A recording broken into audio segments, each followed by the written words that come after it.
नमस्कार दोस्तों, मैं आपका दोस्त शुभम गिरी आप सभी लोगों का हार्दिक स्वागत करता हूं अपने YouTube channel study with Shubham Giri में। आज की वीडियो को शुरू करने से पहले मेरा आप सभी लोगों से एक विनम्र निवेदन है कि अगर अभी तक आपने मेरे चैनल को सब्सक्राइब नहीं किया है तो प्लीज़ चैनल को सब्सक्राइब करें, इस वीडियो को पूरा अंत तक देखें और पसंद आए तो वीडियो को जरूर लाइक करें और अपने दोस्तों में इसको शेयर करना बिल्कुल भी ना भूलें। और जो भी आपके प्रश्न हो कमेंट बॉक्स में जरूर दीजिए, अगली वीडियो में मैं आपके प्रश्नों के उत्तर को जरूर दूंगा। आज की जो हमारी वीडियो है ये भारतीय राज्य व्यवस्था की अगली कड़ी है, जिसमें हम संविधान के निर्माण से संबंधित प्रश्नों की चर्चा हम कर रहे हैं।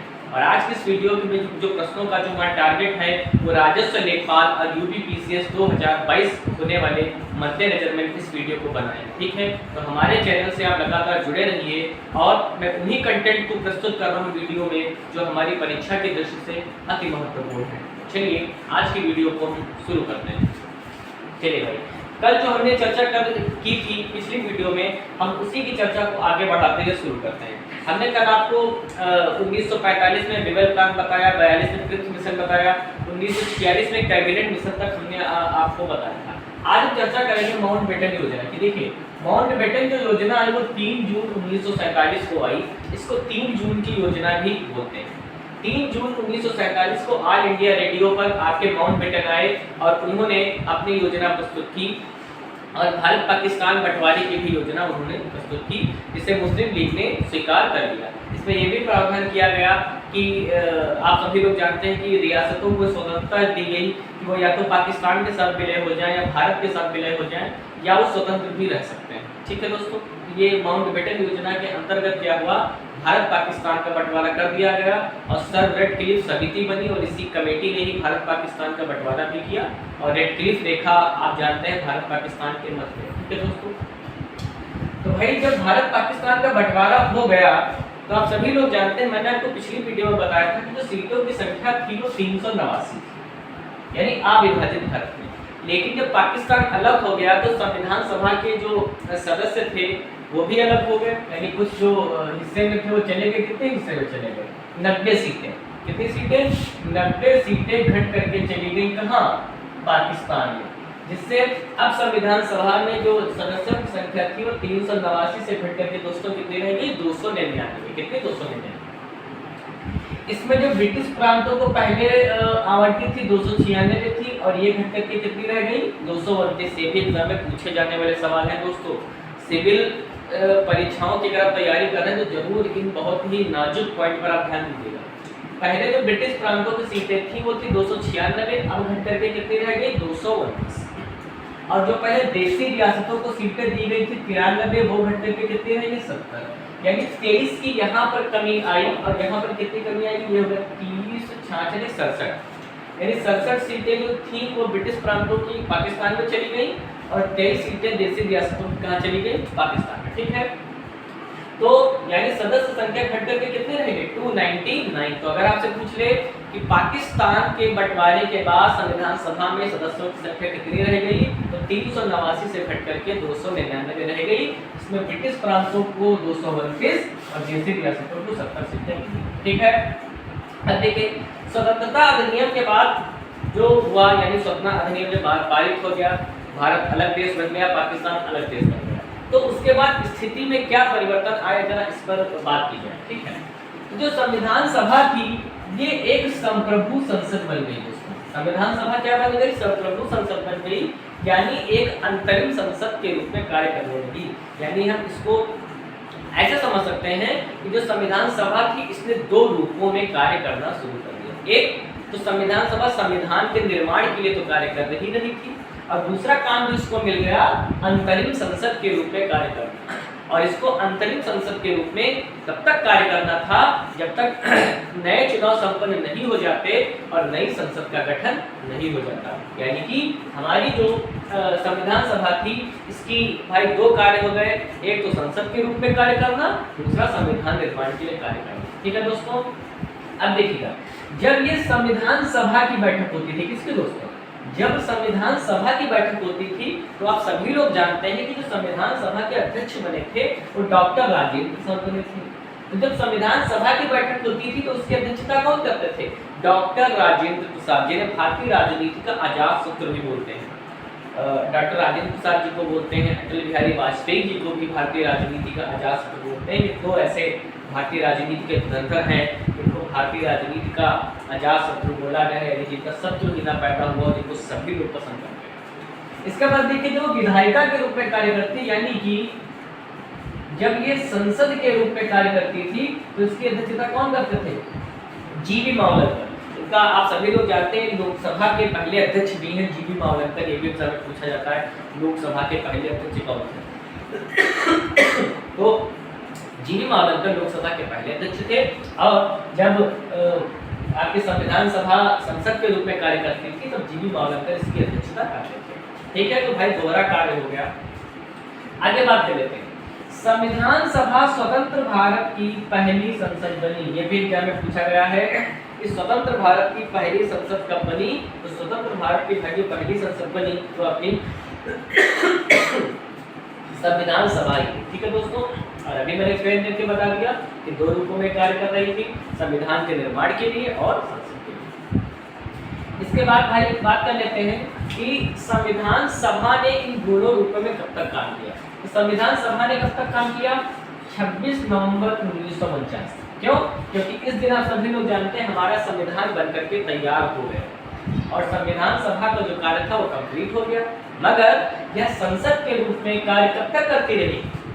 यह संसद के रूप में तब तक कार्य करती रही जब तक 1951-52 में हमारे लोकसभा के लिए चुनाव संपन्न नहीं हो गए और एक नई निर्वाचित संसद का गठन नहीं हो गया। इसके विषय में आगे भी बात करेंगे। ठीक है दोस्तों, मई 1949 में ये डेट याद रखिएगा, मई 1949 में भारत राष्ट्रमंडल में शामिल हुआ। पहले समझ लीजिए राष्ट्रमंडल को। देखिए ये ब्रिटेन द्वारा बनाया गया एक ऐसा संगठन था जब द्वितीय विश्व युद्ध समाप्त हुआ उसके बाद हुआ ये कि ब्रिटेन चाहता था कि जहाँ जहाँ हमारे उपनिवेश थे, जहाँ पर हमने देशों को कब्जा कर रखा था, कब्जा तो नहीं उनकी भाषा में उपनिवेश ही बोलेंगे, तो सभी देशों को मिला करके उन्होंने एक संगठन बनाया। ठीक है, और यही जो संगठन बना ये राष्ट्रमंडल कहलाया। तो जब भारत आजाद हुआ तो उन्होंने भारत से भी आग्रह किया कि आप भी राष्ट्रमंडल में शामिल हो जाइए। तो भारत जो है वो मई 1949 में राष्ट्रमंडल देशों में भारत में शामिल हो गया। ठीक है दोस्तों, तो मेरे ख्याल से समझ रहे हो कि राष्ट्रमंडल क्या है। तो अगर आपसे एग्जाम में सवाल पूछ ले कि भारत राष्ट्रमंडल में कब शामिल हुआ, तो भारत मई 1949 में राष्ट्रमंडल देशों में शामिल हो गया। इसके बाद कुछ कार्य जो संविधान सभा ने किए और बहुत ज्यादा एग्जाम में आते हैं वो आप समझ लीजिए।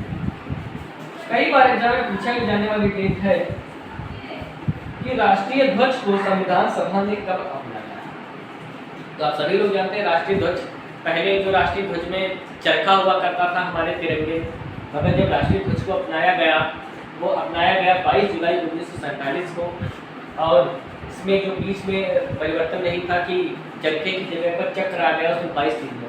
तो एग्जाम में अगर सवाल पूछ लिया राष्ट्रीय ध्वज को कब अपनाया गया, तो 22 जुलाई 1947 को राष्ट्रीय ध्वज को अपनाया। ठीक है, अगली डेट भाई बड़ी इंपॉर्टेंट है, 24 जनवरी 1950।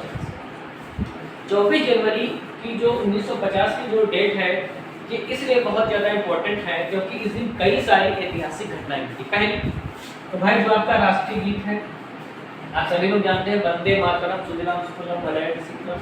ठीक है, राष्ट्रीय गीत को भी इसी दिन अपना लिया गया। ठीक है, इसके बाद जो आपका राष्ट्रीय गान है जन गण मन अधिनायक जय है, इसको भी अपनाया गया। ठीक है, तो राष्ट्रीय गीत राष्ट्रीय गान दोनों एक ही तारीख को अपनाए गए, 24 जनवरी 1950 को। और इसी दिन हमारे देश के पहले राष्ट्रपति डॉक्टर राजेंद्र प्रसाद को चुन लिया गया। ठीक है दोस्तों, तो अगर आपसे एग्जाम में सवाल पूछ ले कि हमारे भारत के पहले राष्ट्रपति कौन थे, तो डॉक्टर राजेंद्र प्रसाद थे। कब बने? 24 जनवरी 1950 को बने। और 24 जनवरी 1950 को ही संविधान सभा की अंतिम बैठक हुई थी। ये एग्जाम में पूछा गया है, संविधान सभा की अंतिम बैठक कब हुई? 24 जनवरी 1950 को संविधान सभा की ये बैठक अंतिम बैठक हुई।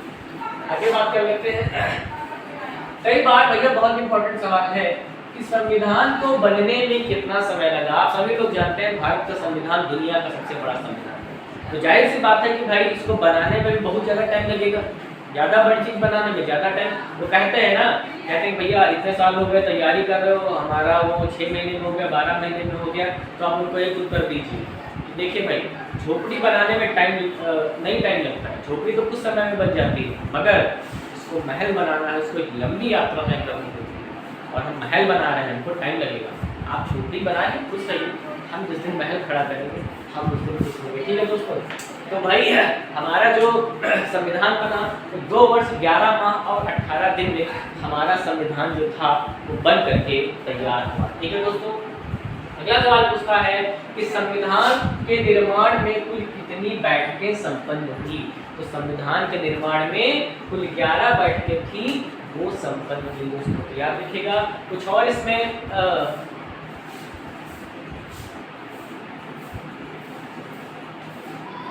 ये यहाँ पर अधिवेशन होना चाहिए था, थोड़ा सा मैं इसको ठीक कर रहा हूँ। ये अधिवेशन है, 11 अधिवेशन संपन्न। ये थोड़ा सा मिस था वहाँ पर, मैं ऐसे ही कर रहा हूँ। तो अधिवेशन भी यहाँ पर भी करिए, ये अधिवेशन।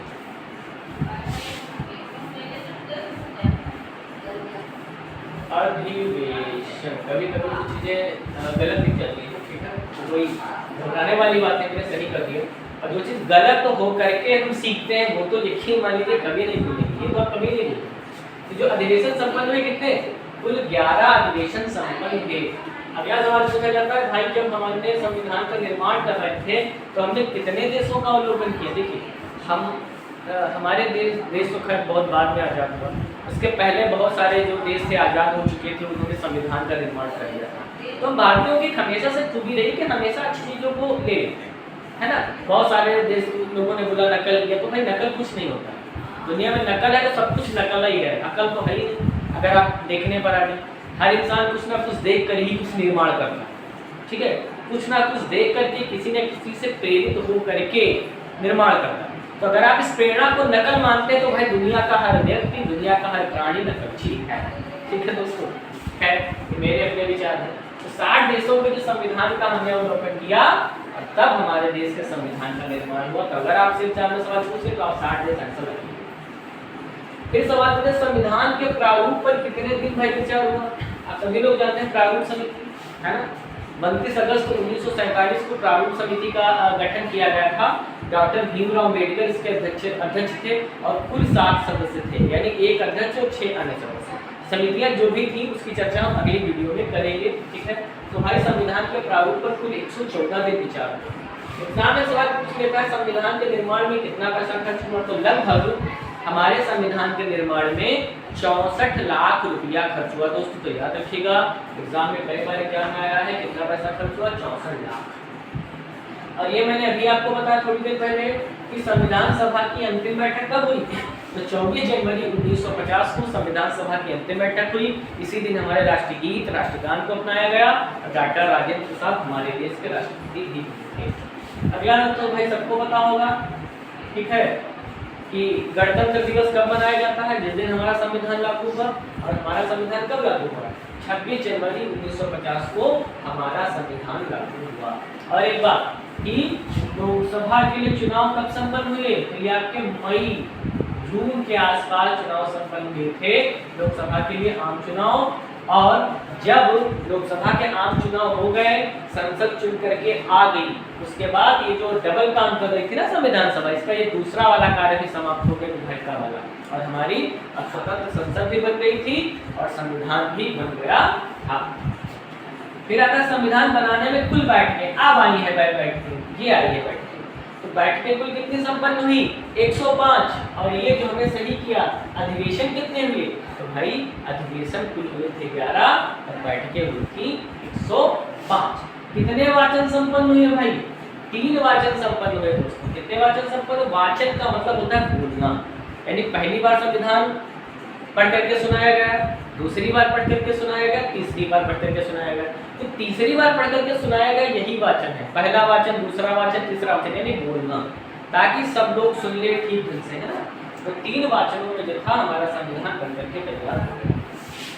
और आप सभी लोग जानते हैं कि 26 नवंबर 1949 को कुल 299 सदस्य थे। मैंने बताया जब पाकिस्तान बट गया तो संसद में कितने रह गए, 299।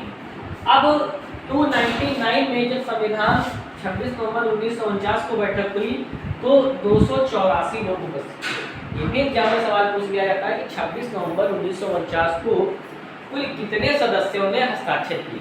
तो भाई कई लोग 299 लगा देते हैं कि 299 लोग थे, है ना। अभी भी देखो लोकसभा राज्यसभा बैठ के सब लोग आ जाते हैं, सब लोग तो नहीं आ पाते, किसी न किसी के पास कोई ना कोई काम परेशानी तो रहती है।